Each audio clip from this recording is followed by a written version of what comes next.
ഇപ്പോൾ രഞ്ജിത്ത് ഇസ്രായേൽ അവിടെ രക്ഷാപ്രവർത്തനങ്ങൾക്ക് നേതൃത്വം നൽകുന്ന മലയാളികളിൽ ഒന്നാണ്. രഞ്ജിത്തിന്റെ വാക്ക് അത് ഒന്ന് വേദനിപ്പിക്കുന്നു. കാരണം അത്രമാത്രം വലിയൊരു മണ്ണിടിച്ചിൽ നടന്നിട്ടും അത് കണ്ടെത്താൻ പാകത്തിനുള്ള സാങ്കേതിക സംവിധാനം അവിടെ എത്തിയിട്ടില്ല ഇനിയും എന്നുള്ളതാണ് പ്രധാനപ്പെട്ട കാര്യം. ഈ ബന്ധുക്കളുടെയും നമ്മൾ മാധ്യമങ്ങളുടെയും ഒക്കെ നിരന്തരമായിട്ടുള്ള സമ്മർദ്ദവും ആവശ്യവും ഒക്കെ ഇനിയും വേണ്ടത്ര രീതിയിൽ ചെവികളിൽ എത്തിയിട്ടില്ല എന്ന് തോന്നുന്നു. ഈ അവിടെ ഇന്നലെ പ്രതിഷേധവും സേവ് അർജുൻ ക്യാമ്പയിനും ഒക്കെ കണ്ടിരുന്നു. രഞ്ജിത്ത്, ഈ നാട്ടുകാരും സുഹൃത്തുക്കളും കുടുംബങ്ങളും ഒക്കെ കൂടുതൽ ഇടപെടലിന് ഉള്ള സാധ്യതയുണ്ടോ ഇനി?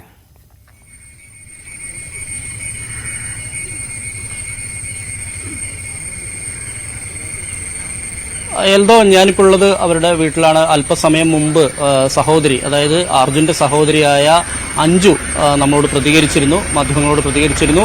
അവർക്ക് വലിയൊരു, അതായത് 7 ദിവസമായി ഇപ്പോൾ അർജുനെ കുറിച്ച് യാതൊരു വിവരമില്ല, അർജുന്റെ ലോറിയെ കുറിച്ച് യാതൊരു വിവരവുമില്ല. ആ ഒരു ശോകമൂകമായ ഒരു അവസ്ഥയിൽ തന്നെയാണ് വീട് എന്ന് പറയുന്നത്. കാരണം ആ പ്രതീക്ഷകൾ, അവസാനത്തെ പ്രതീക്ഷകളും അണഞ്ഞു പോയിക്കൊണ്ടിരിക്കുന്നു എന്നുള്ള ഒരു രീതിയിൽ തന്നെയാണ് അവർ അവരുടെ ദുഃഖം നമ്മളോട് പങ്കുവെച്ചത്. അതായത് അവന്റെ മൃതദേഹമെങ്കിലും ഒന്ന് കാണാൻ കഴിഞ്ഞിരുന്നെങ്കിൽ എന്ന രീതിയിലേക്ക് മാറി. കഴിഞ്ഞ ദിവസങ്ങളിലൊന്നും അങ്ങനെയായിരുന്നില്ല. കാരണം അവൻ തിരിച്ചു വരും എന്നുള്ളൊരു പ്രതീക്ഷയിൽ തന്നെയായിരുന്നു. ഇപ്പോൾ ഈ പ്രദേശത്ത് ആണെങ്കിൽ തന്നെ ആളുകളെല്ലാം തന്നെ ഇവിടെ ജോലിക്കൊന്നും പോകുന്നില്ല. കാരണം ഈ പ്രദേശത്തുള്ള ആളുകളെല്ലാം കാത്തിരിക്കുകയാണ്, അർജുന്റെ ഒരു തിരിച്ചുവരവിന് വേണ്ടി കാത്തിരിക്കുകയായിരുന്നു കഴിഞ്ഞ കുറച്ച് ദിവസങ്ങളായി. പക്ഷേ ഇന്നത്തേക്ക് എത്തിപ്പോൾ 7 ദിവസമായി. കാരണം തിരച്ചിൽ എവിടെയും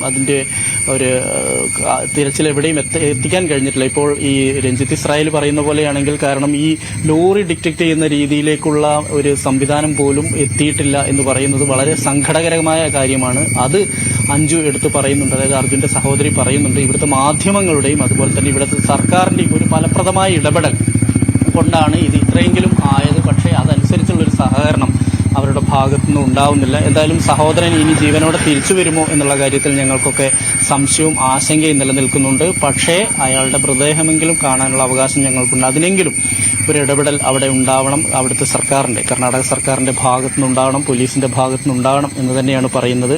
എന്തായാലും ഈ കണ്ണാടിക്കൽ ഗ്രാമം ഇപ്പോഴും ഞാൻ നേരത്തെ സൂചിപ്പിച്ച പോലെ തന്നെ വളരെ ശോകമൂകമായ ഒരു അവസ്ഥയിലാണ്.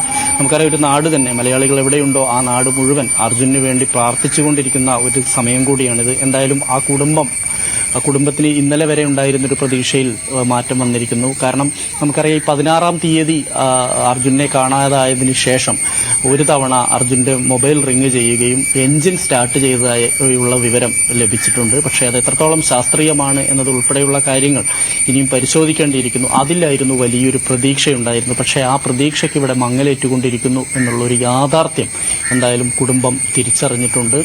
ഇനി അവനെ ജീവനോടെ കിട്ടും എന്നുള്ള പ്രതീക്ഷയില്ല. പക്ഷേ അവന്റെ മൃതദേഹമെങ്കിലും തിരിച്ചു കിട്ടാൻ, ഞങ്ങൾ എത്രയും പെട്ടെന്ന് കിട്ടാൻ വേണ്ടിയിട്ടാണ് ഞങ്ങൾ കാത്തിരിക്കുന്നത് എന്ന് തന്നെയാണ് കുടുംബം പറയുന്നത്. എൽദോ, വളരെ വേദനാജനകമായിട്ടുള്ള സാഹചര്യമാണ്. നമ്മൾ പ്രതീക്ഷയിൽ കാത്തിരിക്കുന്ന ഒരു അർജുന് വേണ്ടി വീട്ടുകാരുടെ പോലും പ്രതീക്ഷ അസ്തമിക്കുന്നു എന്നുള്ള തലത്തിലേക്ക് കാര്യങ്ങൾ എത്തുന്നു. 7-ാം ദിവസമാണ്. ആ 7 ദിവസത്തിൽ നമുക്ക് അർജുനിലേക്ക് എത്താൻ കഴിയാതെ പോകുന്നത് ഏറ്റവും സങ്കടകരമാണ്. പ്രത്യേകിച്ചും ഈ വീട്ടുകാരൊക്കെ ചോദിക്കുന്നത് പോലെ ഇത്രമാത്രം ആധുനിക സംവിധാനങ്ങളുള്ള ഈ സമയത്ത് എന്തുകൊണ്ട് ആ ലോറി എങ്കിലും കണ്ടെത്താൻ കഴിയാതെ പോകുന്നു. ഒരു മണ്ണിനടിയിൽ ഒരു ലോറി പെട്ടു. അത് ഒരു ചെറിയ മണ്ണിടിച്ചിലല്ല എങ്കിൽ പോലും ഒരു ലോറി കണ്ടെത്താൻ കഴിയാനുള്ള സംവിധാനം നമുക്കില്ലേ എന്നുള്ള അവരുടെ ചോദ്യത്തിന് എന്തുത്തരം നൽകാൻ കഴിയുന്നു? നമുക്ക് സഹോദരിയുടെ വാക്കുകളിലേക്ക് നമ്മൾ അറിയാൻ വൈകിപ്പോയി. ഇതിപ്പോ അവരൊക്കെ അറിഞ്ഞു കഴിഞ്ഞിട്ട് തന്നെ 4-5 ദിവസമായി. സംഭവം നടന്നിട്ട് 7 ദിവസമായി. അപ്പം നമ്മളെ അറിയിക്കാഞ്ഞിട്ട് ഇതിനൊരു സ്പീഡില്ലാത്തതെന്ന് അതിന് പറയേണ്ട ആവശ്യമില്ലല്ലോ. ഇത്രയും ദിവസമായി, പിന്നെ ഇത്രയും നമ്മൾ കാത്തിരുന്ന്. ഇനിയിപ്പോൾ അവന് ജീവനോടല്ലെങ്കിലും എന്തെങ്കിലും ഇത്രയും ദിവസത്തെ ഞങ്ങൾ കാത്തിരിപ്പിനൊരിത് വേണമല്ലോ. മണ്ണിന്റെ അടിയിൽ പെട്ടുപോയി മാറ്റാൻ പറ്റില്ല, അല്ലെങ്കിൽ മലേന്റെ അടിയിലേക്ക് പോകില്ലല്ലോ. ആ അടിഞ്ഞ മണ്ണിന്റെ അടിയിലോ അല്ലെങ്കിൽ ആ പുഴയിലോ ഉണ്ടാവും അവനോ ആ വണ്ടിയോ. അപ്പം അത് നമുക്ക് കിട്ടിയേ പറ്റൂ. ഇന്നിപ്പോ പിന്നെ കരയിലും അതുപോലെ തന്നെ വെള്ളത്തിലും ഒരേപോലെ തന്നെ തെരച്ചിൽ നടത്താൻ തീരുമാനിച്ചിട്ടുണ്ട്. സൈന്യം ഇറങ്ങുന്നുണ്ട്. കുറച്ചും കൂടി പ്രതീക്ഷ. അതായത് ഇന്നലെ വലിയ രീതിയിലുള്ള തെരച്ചിലും കാര്യങ്ങളും നടന്നിട്ടില്ല. അതിലൊരു സാറ്റിസ്ഫാക്ഷൻ ഇല്ലാന്ന് തന്നെയാണ് നമ്മുടെ. പിന്നെ എല്ലാവരും നമുക്ക് വേണ്ടി അവിടെ എത്തിയിട്ടുണ്ട്. നമുക്ക് ഒന്നും ചെയ്യുന്നില്ല എന്ന് പറയാൻ പറ്റൂല. പക്ഷെ നമ്മുടെ ഭാഗത്ത്, നമ്മൾ കേരളത്തിൽ നിന്നുള്ള ഒരുപാട് സഹോദരങ്ങളും എല്ലാവരും തന്നെ അവിടെ എത്തി നമുക്ക് വേണ്ടി അത്രയും ഹെൽപ്പ് ചെയ്യുന്നുണ്ട്. അപ്പോൾ അവിടെയുള്ള ആളുകളാണെങ്കിൽ കൂടി നമുക്ക് ഹെൽപ്പ് ചെയ്യുന്നുണ്ട്. ഇനിയിപ്പോൾ ആരും നമ്മൾ കുറ്റപ്പെടുത്തുന്നില്ല. പക്ഷെ ഞങ്ങളെയും കൂടി വിധിയോണ്ടായിരിക്കും ഇത് ഇത്രയും ലാഗിങ്ങും കാര്യങ്ങളും വന്നത്. ഞങ്ങളത് ആക്സെപ്റ്റ് ചെയ്യുകയാണ്. സർക്കാരിന്റെ ഒരു ഫലപ്രദമായ ഇടപെടൽ തന്നെയല്ലേ കേരളത്തിൽ നിന്നുണ്ടാകുന്നത്? കേരളത്തിൽ നിന്നുള്ള സർക്കാരും പ്രതിപക്ഷമാണെങ്കിലും അല്ലെങ്കിൽ എല്ലാ പൊളിറ്റിക്സിന്റെ ഒരു രീതിയിലല്ല, നമുക്ക് എല്ലാവരും ഇവിടെ വന്നിട്ട് നമുക്ക് സപ്പോർട്ട് ചെയ്യുന്നുണ്ട്. എല്ലാവരും നല്ല ഇടപെടൽ ഉണ്ടായിട്ടുണ്ട്. ആ ഒരു ഇടപെടലാണ് അവിടെ നമുക്ക് കാണാൻ പറ്റുന്നതും. പിന്നെ മീഡിയ നിങ്ങളിപ്പം എങ്ങനെയാ നമുക്ക് സപ്പോർട്ട് ചെയ്യുന്ന അറിഞ്ഞൂടാ. അത്രയും എൻ്റെ ഹസ്ബൻഡ് ആണെങ്കിലും അതാണ് പറയുന്നത്, മീഡിയ നമ്മുടെ കൂടെ അല്ലെങ്കിൽ നമുക്ക് ഇതൊന്നും അച്ചീവ് ആവില്ലായിരുന്നു. അപ്പം മീഡിയനോടൊരു ഇതുള്ളതുകൊണ്ടാണ് നമ്മുടെ എല്ലാവരും തന്നെ നമ്മുടെ കൂടെ നിൽക്കുന്നത്. സൈന്യം വന്നിട്ടുണ്ട്, ഇന്നലെ വന്നിട്ടുണ്ട്. നമ്മൾ പറഞ്ഞു ഇനിയിപ്പോ ഒന്നും ചെയ്യാൻ നമുക്കല്ലല്ലോ പറയാം, അവരൊന്നും ഇല്ലാതെയാണ് വന്നത്. അപ്പം ഇന്ന് എന്തെങ്കിലും എത്തും. ഇന്നും കൂടി നമുക്ക് പ്രതീക്ഷിക്കാം. മതിയായി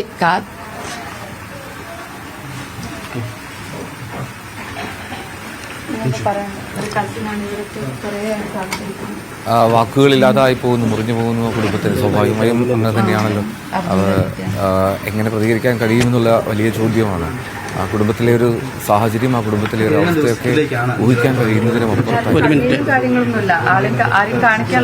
അവരുടെ ഒരു ബന്ധു കൂടി ഇപ്പോൾ നമ്മോട് സംസാരിക്കുന്നുണ്ട്.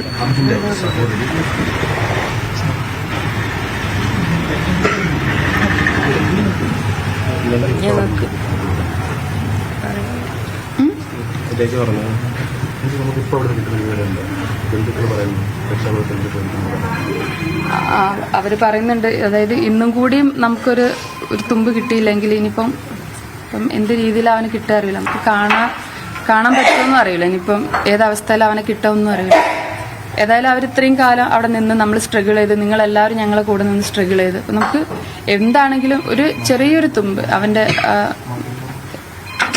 ഞാൻ പറയുന്നില്ല, ആ ഒരു ഇത് കിട്ടണം. ഇന്ന് നമുക്ക് അവരല്ലാതെ അവിടെ നിന്ന് തിരിച്ചു വരൂല, അവിടെ നിൽക്കുന്ന ആളുകളല്ലാതെ തിരിച്ചു വരൂല എന്നാ പറയുന്നത്. രക്ഷാപ്രവർത്തനത്തിന് വേഗതയിലൊന്നും അവർക്ക് ഇന്നലെ കൂടിയും വിശ്വാസമല്ല. എന്തുകൊണ്ടാണ് ഇവർ ലാഗ് ചെയ്യുന്നത് നമുക്കറിയില്ല. പിന്നെ ഞങ്ങൾ പറഞ്ഞല്ലോ, നമുക്ക് ആരും കുറ്റപ്പെടുത്താനല്ല, കാരണം എല്ലാ സന്നാഹങ്ങളും നമ്മളൊരു ഈ ഒരു ഇടപെടലുകൊണ്ടും നിങ്ങളെല്ലാവരുടെയും ഇതുകൊണ്ടാണ് അവിടെ എത്തിയതും. അപ്പം നമുക്ക് അവരിങ്ങനെ കുറ്റം പറയുന്നില്ല, ആരെയും ഒന്നും സ്ട്രെസ് ചെയ്ത് പറയുന്നില്ല. ഇപ്പം എന്തായാലും ഇന്ന് അത്രയും നിങ്ങളെല്ലാവരും ഒരു സപ്പോർട്ട് വേണം. കാരണം അവിടെ തെരച്ചിലൊരു ചെറിയൊരു വിട്ടുവീഴ്ച എന്ന് വന്നാൽ നമുക്ക് എല്ലാ ഇതും നഷ്ടപ്പെടും. 7 ദിവസമായി, ഒരാഴ്ചയായി. അപ്പം വെള്ളത്തിലും കരയിലും ഒരേ മാതിരി തന്നെയുള്ള തെരച്ചിൽ നടത്തണം. എന്താണെങ്കിലും വണ്ടി അവിടെ ഉണ്ട്. ഇപ്പം GPS ലൊക്കേഷനിൽ നിൽക്കണം എന്നില്ലല്ലോ. അത്രയും വലിയ സ്ലൈഡ് വരുമ്പം മുന്നോട്ട് പോകും, നദിയിലേക്ക് പോകും, ഇടത്തോട്ട് പോകും. ബാക്കിയെല്ലാം നമ്മളൊരു ഹോപ്പാണ്. ഇത്രയും കാര്യങ്ങളൊക്കെ കണക്ട് ചെയ്യുമ്പോൾ അവിടെ ഉണ്ട് ഇവിടെ ഉണ്ട് എന്നുള്ളൊരു ഭയങ്കര വിശ്വാസമാണ്. വിശ്വാസങ്ങളൊക്കെ നമ്മളെ കയ്യിൽ നിന്ന് നഷ്ടപ്പെട്ട് കഴിഞ്ഞിട്ടുണ്ട്.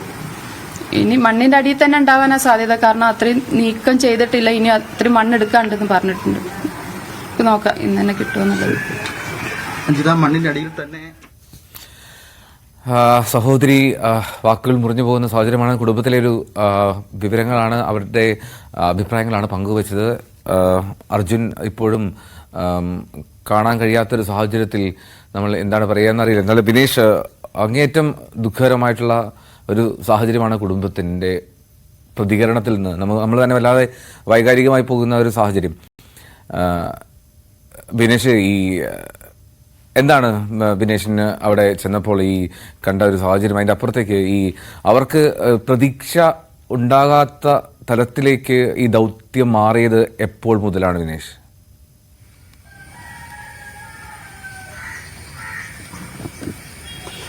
എൽദോ, ഞാൻ നേരത്തെ സൂചിപ്പിച്ച പോലെ തന്നെ ഒരു പ്രതീക്ഷയ്ക്ക് ഒരു മങ്ങലേറ്റിരിക്കുന്നു എന്നുള്ളത് അവരുടെ വാക്കുകളിൽ കൂടെ തന്നെ വ്യക്തമാണ്. കാരണം ഇത്രയെല്ലാം തന്നെ ടെക്നോളജി വികസിച്ച ഒരു നാട്ടിൽ ഇപ്പോഴും ആ ലോറി കണ്ടെത്താൻ കഴിഞ്ഞില്ല, അല്ലെങ്കിൽ ആ മൊബൈൽ ഫോണിനെ ലൊക്കേറ്റ് ചെയ്യാൻ കഴിഞ്ഞില്ല, അല്ലെങ്കിൽ ആ ആളെ കണ്ടെത്താൻ കഴിഞ്ഞില്ല. അവിടെ ഇത് അർജുൻ കൂടാതെ 2 പേർ കൂടി, ഈ 2 ലോറികളിലായി 2 പേർ കൂടി ഉണ്ട് എന്നുള്ളൊരു വിവരം കൂടിയുണ്ട്.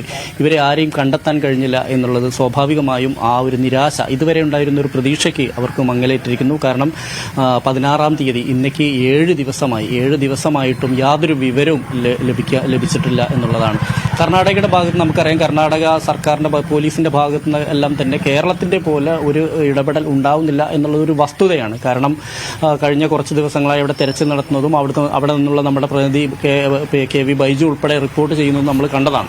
അപ്പോൾ സ്വാഭാവികമായും അതിലൊരു ആശങ്ക എന്തായാലും കുടുംബത്തിനുണ്ട്. കാരണം ഇനി അവൻ ജീവനോട് ഇനി തിരിച്ചു വരില്ലെങ്കിൽ അവന്റെ മൃതദേഹം കാണാനുള്ള അല്ലെങ്കിൽ ലഭിക്കാനുള്ള ഒരു അവകാശമെങ്കിലും തങ്ങൾക്കുണ്ട്. ആ അവകാശത്തെ എന്തായാലും അവിടുത്തെ സർക്കാർ അവഗണിക്കരുത് എന്നുള്ള രീതിയിൽ തന്നെയാണ് അർജുന്റെ സഹോദരി അഞ്ജു അല്പസമയം മുമ്പ് നമ്മോട് സംസാരിച്ചത്.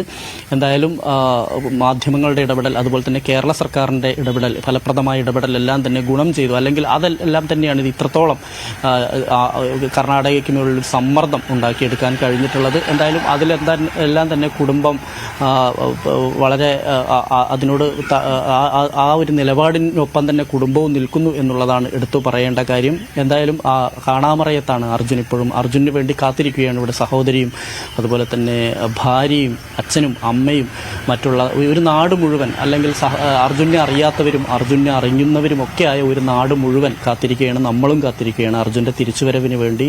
പക്ഷേ ആ ഒരു പ്രതീക്ഷ, എന്തായാലും ആ പ്രതീക്ഷയ്ക്ക് ഇങ്ങനെ ഓരോ ദിവസം കഴിയുന്തോറും മങ്ങലേറ്റുകൊണ്ടിരിക്കുന്നു. ആ പ്രതീക്ഷ തകിടം മറിഞ്ഞുകൊണ്ടിരിക്കുന്നു എന്നുള്ള യാഥാർത്ഥ്യത്തിലേക്കാണ് നമ്മളിപ്പോഴും പോയിക്കൊണ്ടിരിക്കുന്നത്. എൽദോ, ആ പ്രതീക്ഷ അതിങ്ങനെ നേരിയ തോതിൽ ഇങ്ങനെ നൂലായി ഇങ്ങനെ കുറഞ്ഞുകൊണ്ടിരിക്കുന്ന സാഹചര്യമാണ് എന്ന് പറയാതെ വയ്യ. എന്തായാലും 140-ലേറെ മണിക്കൂറായി അർജുനെ കാണാതായിട്ട്. ആ അർജുനെ കണ്ടെത്താൻ കഴിയാത്ത സാഹചര്യം അത് ആ കുടുംബങ്ങൾ എങ്ങനെ ഉൾക്കൊള്ളുന്നു എന്ന് പോലും മനസ്സിലാക്കാൻ നമുക്ക് പറ്റുന്നില്ല. എന്താണെങ്കിലും നമ്മൾക്ക് പ്രതീക്ഷിക്കാം, ആ പ്രതീക്ഷ നിലനിർത്തുകയും ചെയ്യാം.